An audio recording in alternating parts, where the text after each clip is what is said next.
Welcome back. Once again, I am Chef Chip. And I'm Kim.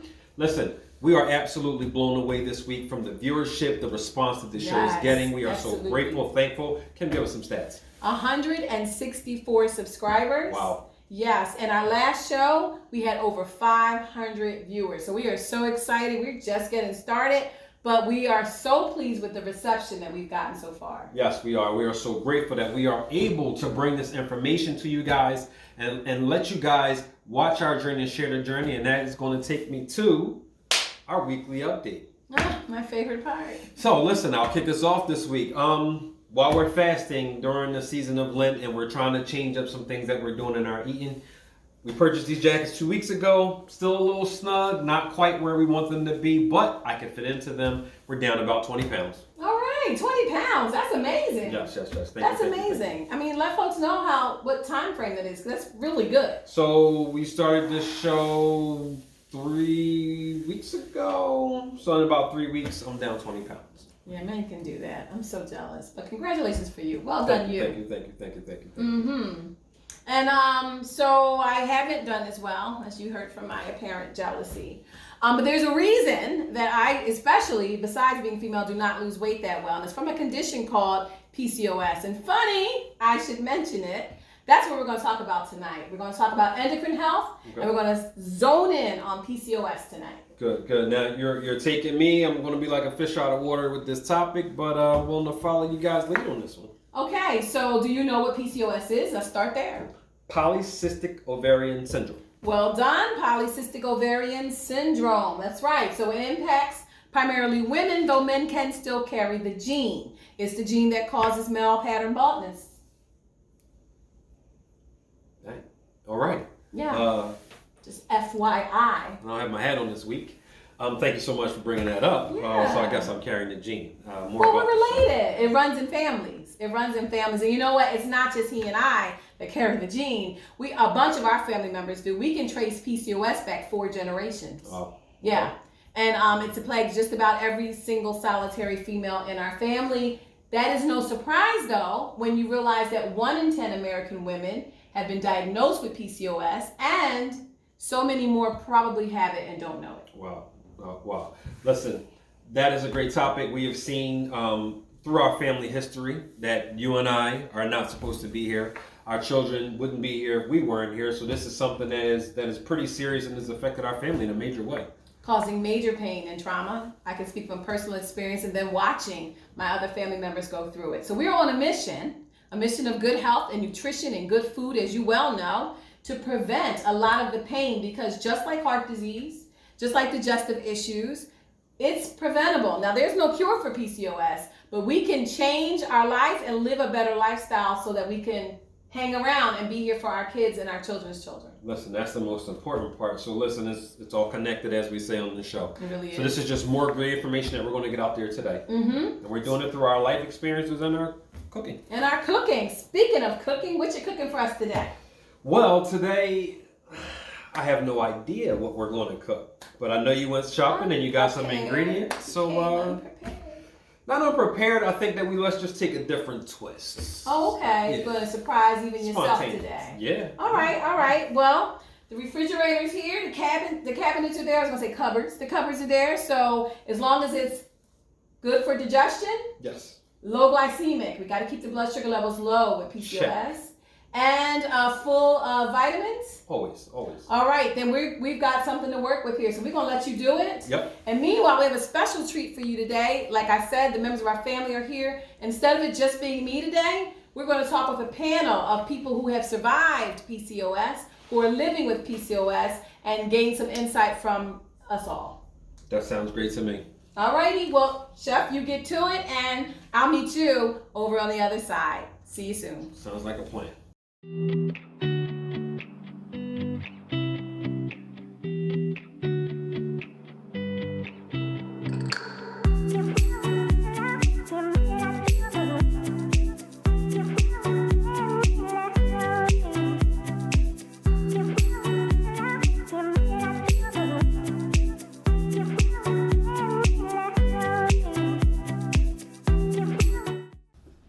We have a special treat for you today.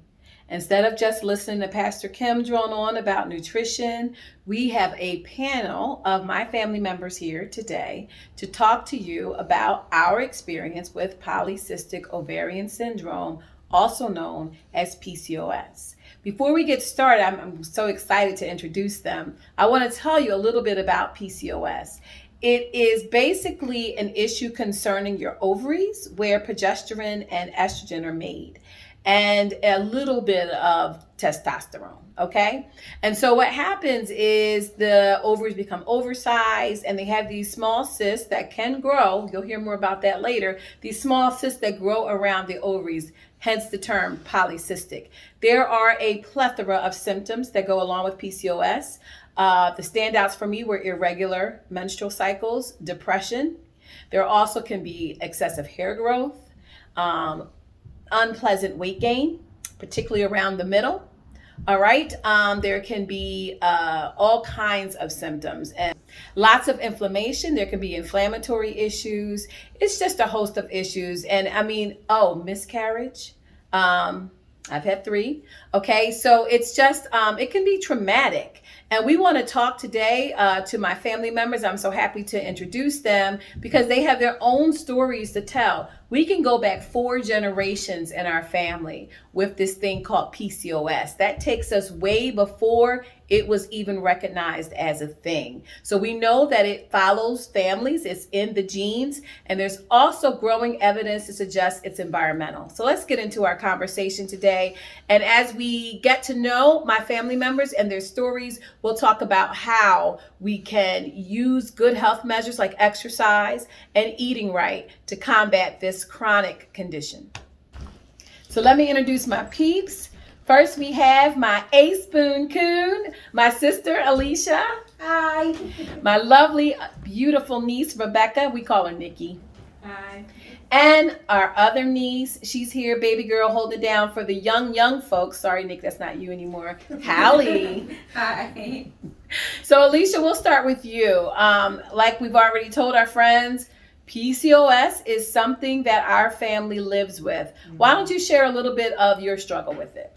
My story is so convoluted, so I'm gonna try to give you a fast version. But so I kind of always, let's just put like this, I never really got my cycle as a kid. Like, so when you go to the doctor and they ask you when did it start, I never could tell them because I never had one. Never had. So that was like the beginning of the problem. Yeah. Were you told that you had PCOS?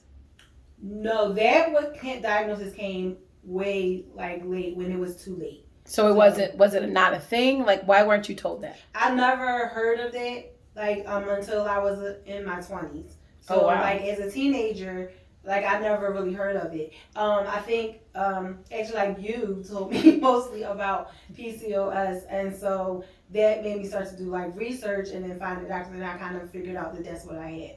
But yeah, so it like went on for a long time, and when I was 19, I went to the doctor just like a regular. It was a regular doctor. I always complained about stomach pains, like always. Since I was about 12, 13 years old, I complained about stomach pains. Went to the doctors and they did a X-ray or MRI, and then maybe an ultrasound. Yeah, and when I went, I remember the day because Calvin went with me. We were at Germantown Hospital, and before we even really like got out of the hospital, they were like blowing my phone up because they were telling me like in emergency I need to get back to the hospital and like call my doctor. It was like just an emergency. And what was the emergency? So it turns out I had an 8-pound dermoid cyst. Not centimeters, not inches. No. Pounds. 8 pounds. Like a baby.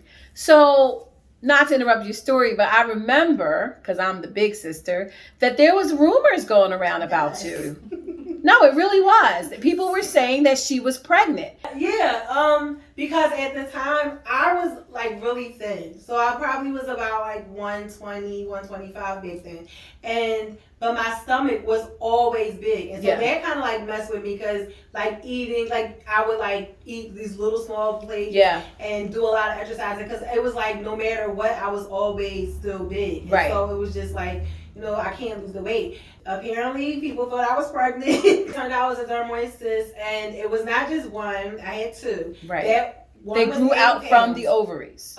Yes. Wow. I ended up having to have surgery, and they removed the dermoid cyst, which it was that one, and another one that was the size of a grapefruit. So there was one like the size of like really big. They said like the size of like a volleyball, and then one the size of a grapefruit. And so they removed both of them, and they removed one of my ovaries, a fallopian tube, and like half of another ovary. Wow. So you think, oh, that's the end of my story, which was, it wasn't. Like fast forward to, I guess about 9 years later, at this time me and Calvin are married and we're trying to have children. And so I'm seeing an infertility specialist. They found that the lining of my uterus was 25 times thicker than it should have been. 25 times. Yeah. So that was coming from me never having a cycle. Yeah. And so they put me on medicine to shed my lining. They ran tests. Came to find out I had precancerous cells. So they gave me medicine for that. And it seemed like it was clearing up. And so I went through my rounds of in vitro. You know, it wasn't successful. Because you were still trying to get pregnant. Right, still trying to get pregnant. It wasn't successful. So then they put me on another round. They they're checking your uterine lining and stuff and all that again. So the cancerous cells had cleared up, the precancerous cells. It came back so fast. Like it was like so fast. So scary. It scared my doctors, and they just said, don't try to get pregnant. You need to have a complete hysterectomy because at this point it was like coming back as cancer. Like it was like really bad. And so they removed the uterus, like I have a complete hysterectomy. Mm-hmm. So that's, I guess my story, how it's ended, fertility wise. Right. But yeah. But as we so know, PCOS is so insidious. Yeah. There's more to it. And hopefully we'll get to it. But Nikki, so Nikki's our niece, right? And so she's third generation. Our mom, well, no, she's the fourth. Because our mom suffered with PCOS greatly. Our grandmother, now this is way before PCOS is a thing, but the same symptoms that we're all describing, that we're all seeing. And then Nikki, it pops up with you. What's your story with PCOS? So at first, by the time they found it in me, they were addressing it as PCOS. I think I was about 14 when they found it. And you're mid-20s? 24. Okay. So yeah. So I was 14. They found out because I was having really bad cramps. And at 14, that's about the time you start to get your cycle. Mm-hmm. So they just aligned it with me getting my cycle, but it was like really bad pain. I remember it was like maybe, 10 years ago, 11 years ago, Halloween night, I'm playing with my friends outside and I felt this excruciating pain. I was throwing up, I could barely walk. They took me to the emergency room and they let me know that I had an ovarian torsion. So that's basically a cyst that formed, and then it caused my ovaries to twist. Oh. And they were really concerned that at 14 they were going to have to remove one of my ovaries. Oh my gosh. So that's how it started with me, but it didn't end there. Since then I also had a dermoid. Mine was about 6 pounds. It was lodged in between my pelvic and abdomen, and it was starting to travel, so they removed that about 2 years ago. And it's just been, like you said, excessive hair growth, weight gain, horrible depression, anxiety. Oh, the depression, near debilitating. Yes. Yeah. So. At least we have each other, ladies. And Hallie, how old are you? 18. And you have a story. Yeah. Share with us how. So it started when I got my menstrual cycle early. At least early for me. A lot of girls get them around 14. I got mine around 11. And I got it, and it wasn't ever normal, regular. But that's common for when you're first starting to get your cycle. My story is along the lines of my sister's, Nikki. They kind of found out, or got an idea of it when I was having a lot of pain in my stomach, and it lasted for like a week. And a lot of people were just saying like, oh, it's just like your cycle, but it was like really bad. And I didn't even go right to the ER. I actually went to my primary first, and she's the one who told me like, go to the ER. And when I got there, they found a ovarian torsion just like hers. Wow. It was a hemorrhagic cyst that had twisted with my ovaries. And so I was like only 11, so they were like super freaked out. I was not at a pediatric hospital, so they're like, we have to fly you to Choc, and I'm like, I'm not getting in a helicopter. So of course they take me to Choc and I get it removed. But after that I still struggled. I never got my cycle. It wasn't until like a year and a half ago I started getting my cycle regularly, but that's only because I've been put on medication. Before then I wasn't getting my cycle. I was probably only getting it like twice a year.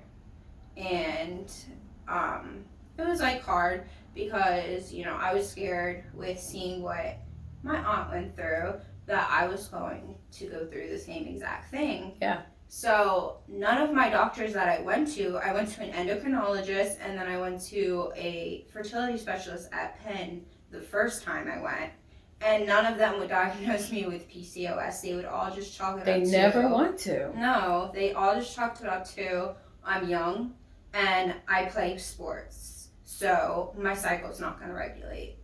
But it wasn't until I went to her fertility specialist, Dr. Nikki Selena Fulra at Penn Medicine. Shout out. That I was diagnosed with PCOS because of the follicles that they found on my ovaries. Yeah. So since then I've been put on medication, but I still struggle with acne, really bad bleeds sometimes. I'll probably bleed like 3 times a month sometimes. So I'm still like going through my journey of finding what's right for me. Yeah. I mean, it's nightmarish. I'm going to name some PCOS symptoms, and you can just, holler out if you recognize it. So the weight gain. Yes. Yeah. Particularly around the the middle. And how easy is it to come off? No, It doesn't. Right. Really easy to gain, right? Very slow to come off. Acne, Holly mentioned. Pain. How about who suffers with pain? Oh my goodness, Oh, awful. yeah. Mm-hmm. And the like I remember being a kid, and my mom would like give me pillows like for the inflammation, because the inflammation would cause a lot of pain. Yes. And like we never knew why I was always swelling. And Yeah. she would like put pillows under my legs to like raise, because when I was younger it started like in my legs really bad. And so she would put pillows underneath my legs to try to like. Come on, you done brought up mommy.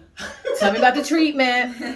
Another PCOS symptom is that you need treatment from our mother, Evelyn Williams. So why did you need treatment? Well, we didn't know back then, but it turns out that a symptom of PCOS is discoloration. So Of your skin, if yeah. anyone knows me, like sees my skin, like everybody sees me, I'm like 50 shades of Alicia. And so it's like, I have so many different shades. But when I was younger, my mom, like around my neck, she attributed it to being dirt. And She was a nurse, y'all. And so she would put like Vaseline and hot rags on it, like alcohol. And to this day, like my doctor is like, Alicia, it's not there, because I have it like all under my arms. It's like my neck and my chest, and like, oh my gosh. Very common. Very hard. So before we sit here and just have a whole pity fest, because it really is hard, and it's not just the 4 of us.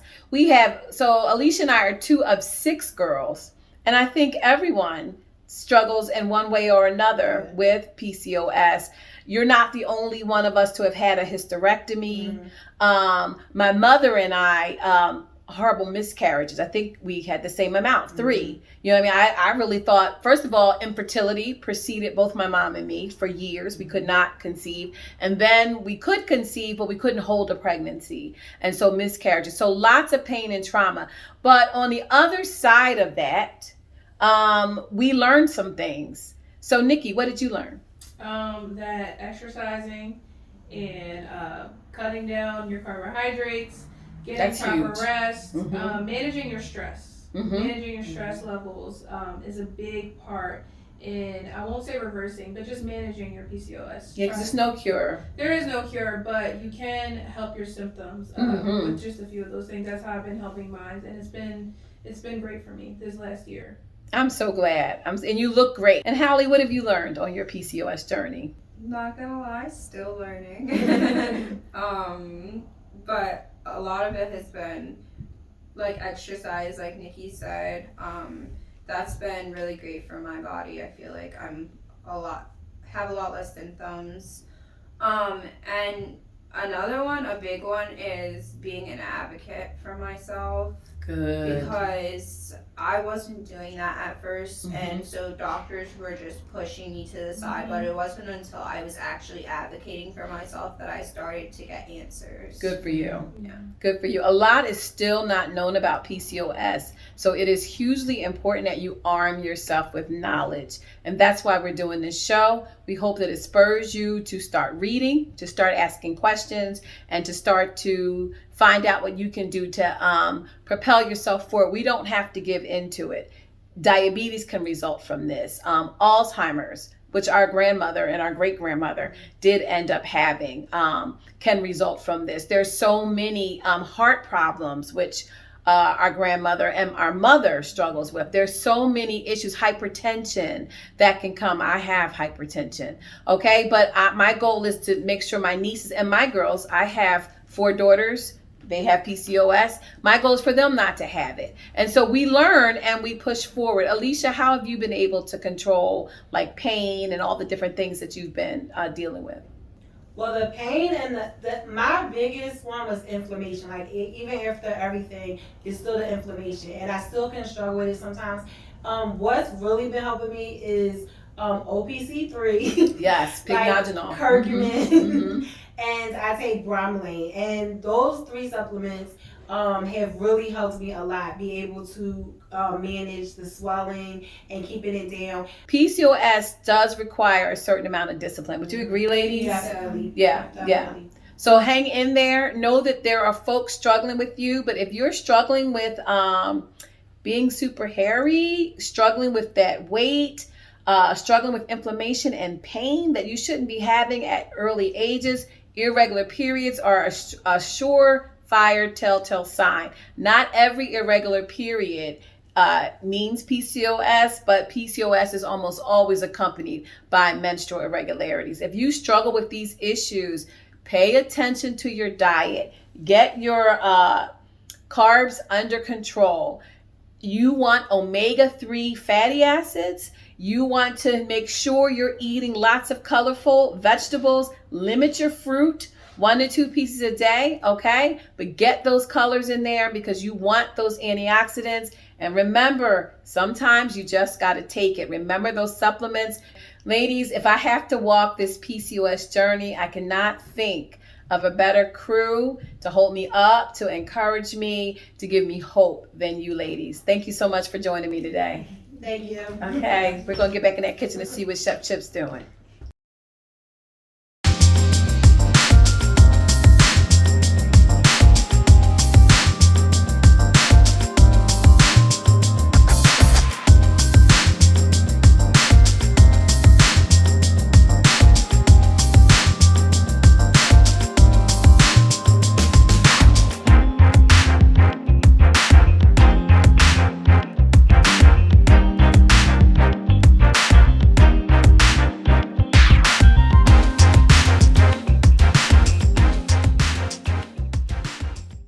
Wow, that was such a powerful conversation. Sorry you missed it, but what's going on in here? I'm just in here working. So what is this? So I saw that you went and bought some ground lamb. A little bit. I saw you bought the ground lamb? what you call this? The Trinity? Yeah, the Trinity. Mirepoix, celery, carrots, onions. So we just grabbed that. We grabbed some garlic and some ginger. Some we have a little bone broth here. Okay. A little coconut milk. Some spinach, jalapeno, tomato. So I'm like, all right, and we got some garbanzo beans. And I'm like, okay, what are we going to do here? So the thing that came to my mind, let's do a soup. So what we're going to do is we're going to do a nice, hearty, colorful, beautiful soup. That's what we're going at today with this. Okay, our mom used to make a lamb and bean soup. Yes. This seems a little different. All right, so hold on. Let's clear this up. Clear it up. My mom, I came in here and I came to cook for my mom one day, and she took my recipe and created it at her home. Let me tell you something. She'll do that. That lamb shank stew, that was my recipe, Mom. And she will not reciprocate. No. You ask her for a recipe and she You won't get it. sabotages. You won't I got get it. stories You won't get it. and I got trauma for days. But that's not what we're talking about here today, Chef. No. So what's happening? So here, we're just browning our meatballs and we're getting our fire getting a little high. So All we're right. gonna throw our mirror fire, and that's okay. That means we gotta cook fast. So hold your breath. Hold your breath. All right. Hold your breath. Breath help. I'm gonna put an onion up in there. Onion. You just trying to get me to be quiet. I can't talk if I'm holding my breath. You get it? Hold your breath. You got it. You got it. Corny. Get nothing past you. Let's throw some herb in there. A little herb in there. Bay leaf. Yep, let's throw a little bay leaf in there. I'm trying to be politically correct, but I'm gonna grab that. Go ahead. Throw that in there. Go ahead. Yep. The heat kills germs. You don't know what's on them fingers. Little bone raw. All right, and then we'll just let that simmer for a little bit. Let that simmer for a little bit.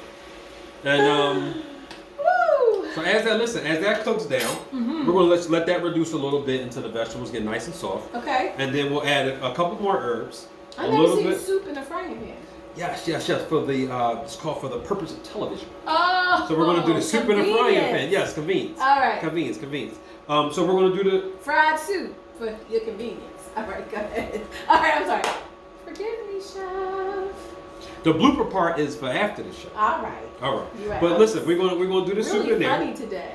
And then we're gonna, after it reduces down a little bit, we're gonna add the coconut milk. We're gonna correct our seasonings, and then we're gonna have a nice, beautiful soup. It's beautiful too. Pretty simple today. Okay. All right. Yep. Well, I'm loving it. Keep going. Cool. I'm gonna do it. So you're sauteing all of that, and when it cooks down, coconut milk. Yep. When do we add this guy? The tomatoes, we're gonna dice up tomatoes. We're gonna add the tomatoes closer to the end because I don't want them to just break down and just dissipate in the soup. Yeah. I don't want the spinach to turn all you weird put color that and in nasty. last. So that'll go in strictly last.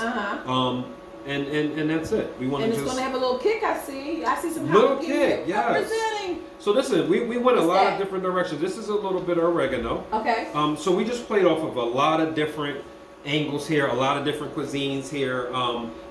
The first thing that I had in mind was, hey, let's go with an Asian, Indian type influence, and I was like, let's keep that. But then let's go in a bit of a Mediterranean direction. Okay. So we kind of just took a bunch of things and we kind of followed our heart, so to speak. Okay. And this is what we came up with. I really do believe that it's going to be a really nice recipe, and I'm looking forward to how it's going to come out. So if I'm understanding you, Chef, for endocrine health or for any kind of good health, you still can get really creative in the kitchen. Absolutely. You just got to stick to some basics like fresh fruits and vegetables, fresh herbs, Yes. keep it low glycemic, some Yes. lean protein, Yep. and let your creativity take you where you need to go. Just let it tell you, listen, whatever cuisine you like, whatever you're feeling like that day, this is nice and inexpensive. You still have your colors, so you're keeping your nutrients high. Okay. That's what you want to do. And just throw it all together and just have a party with it. Have fun with it. Can't wait till it's done. Can't wait either. All right.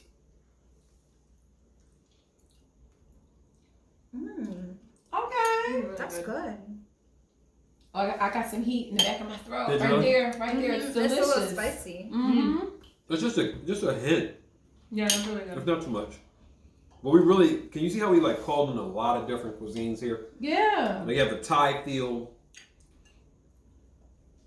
What do you call that? Fusion? Yeah, fusion. It's a fusion of about 3 or 4 different cuisines.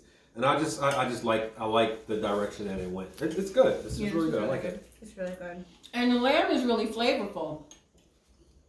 It gives it a nice balance because you have some sweetness, a little bit of sour, a little spice, and then you have that nice, hearty, almost earthy type lamb flavor. Mm-hmm. And we didn't cook the meatballs to death because it's lamb, and yes, you still have to keep those meatballs kind of nice. Well done, Chef. Thank you.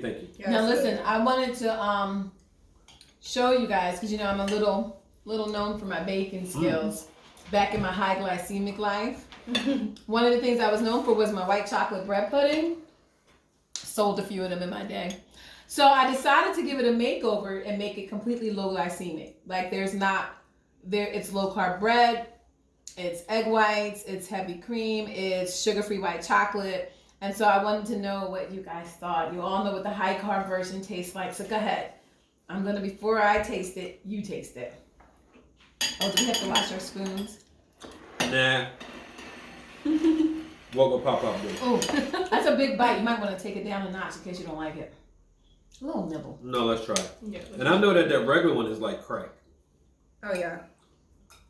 This is really good. Really? Mm-hmm. You guys wouldn't kid me, would you? No, never. This is really good. Let me see. Just as good as the high glycemic. I don't know if it's just as good, but I mean, if you get in a pinch and you really want some, this will do it for you. Really I don't even think that is if you get in a pinch. I honestly believe that if you make the commitment to do better and live better, this is a really nice substitute. Now, it's not as good as the high fat punch you in your face, but this is not how you have this and then you have that. It's not that. It's like right there. Yeah. I really like it. Yeah, it's really good. I really like it. We can keep our PCOS under control and enjoy bread pudding. Oh, this is so great. It's a really good show today, huh? I had a lot of fun today. Yeah, showing that we can just eat healthy even on the fly with whatever's in our kitchen. The trick is to keep a stocked pantry. That is the key. And plenty of extra fruits and vegetables. Don't cook them too long. Eat your colors. Absolutely. So join us the next time because we're going to be talking about immune health. Still relevant, even though vaccines are ramping up and we're so happy about that. It is still essential that we keep our immune health together. Very, very important to keep your immunity up, keep it strong, keep it fighting. So join us next time. And remember, look into the description of our show and you can find links for all of these fantastic products. All of them help us keep our glycemic index down, blood sugars down, blood pressure down, blood lipids down, all key to endocrine health. Absolutely. And one thing we would like to leave you with, a healthy life is what? A connected life. We'll see you next week. See you next time.